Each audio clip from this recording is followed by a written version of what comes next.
Laging ang mga gusto maging OFW or magtrabaho sa ibang bansa ang mga naloloko.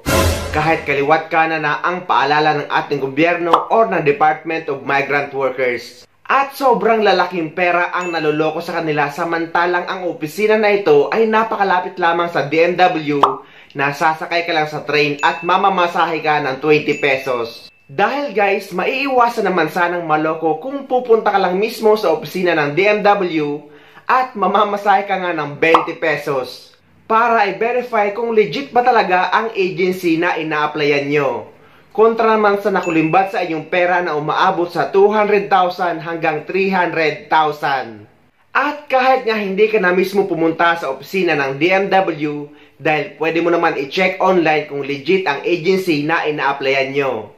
At napakarami na nitong tutorial sa YouTube. Ito naman ang 4 na paalala ni DMW OIC Hans Kakdak para sa mga kababayan natin para maiwasang maloko.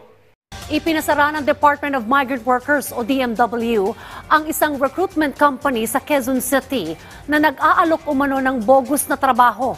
Kasabay nito, pinaalalahanan ng kagawaran ng publiko na sa mga lehitimong recruitment agency lamang makipagtransaksyon. Yan ang ulat ni Bernard Ferrer. Bit-bit ang closure order ng isara ni DMW Officer in Charge Undersecretary Hans Leo Kakdak ang Legal Connect Travel Consultancy Services na matatagpuan sa North EDSA, Quezon City. Nagugat ang operasyon ng DMW matapos magsumbong ang 3 biktima kay Senador Raffy Tulfo. Ayon kay Kakdak, pinangakuan umano mga biktima ng trabaho sa hotel sa Malta. Maliban sa Malta, nangangako rin ng trabahong agency sa Italy.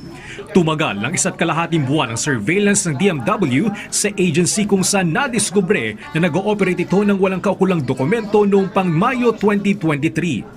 Nandito tayo ngayon dahil merong illegal recruitment na batay sa ating surveillance teams at sa complainants ay sinagawa na naman ng isang walang lisensya mula sa DMW. Recruitment for Italy, agricultural workers daw, at caregivers daw, at merong halagang tinataga sa mga aplikante, higit kumulang 250,000 to 380,000. Meron din para sa Malta daw, mga hotel workers, at tinataga naman ay 200,000 to 350,000. Nakatakdang sampa ng kasong agency sa Department of Justice o DOJ. Sa datos ng DMW, umabot sa 6 na illegal recruitment agency ang naipasara noong 2023 at 2 ngayong taon, habang may 9,000 Facebook page at group na nag-aalok ng bogus na trabaho ang naipasara ng DMW. Muli namang nagpaalala si Kakdak sa mga kababayan natin upang hindi mabiktima ng illegal recruitment. Ang pinakaunang-unang red flag ay walang naka-display prominently na sign, license number ng DMW, na sila ay license. Makikita nyo naman sa dingding pa lang, sa pader pa lang, walang license. Pangalawa, pag may alok na trabaho, pangako sa trabaho, job referral, yan ay senyales ng illegal recruitment kung walang lisensya. Pangatlo, paniningin, pananaga ng pera. Lalo na kung yung pananaga ng pera ay tila ba nagmamadali, di ba? Bigyan mo na kami ng 100,000 bukas kung hindi ka makakaalis. Okay. Pang-apat, hindi hayag, hindi face-to-face. No? Hindi face-to-face ang pakikipag-usap. Kaya marami rin na bibiktima online. Diba? Kung yun lang ang kaharap mo, pagdududahan mo.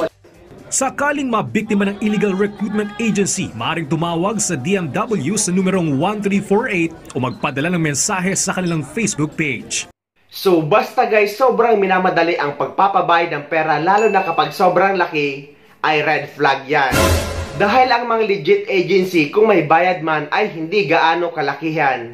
Dahil mostly ay shoulder na ito ng magiging employer nyo sa ibang bansa.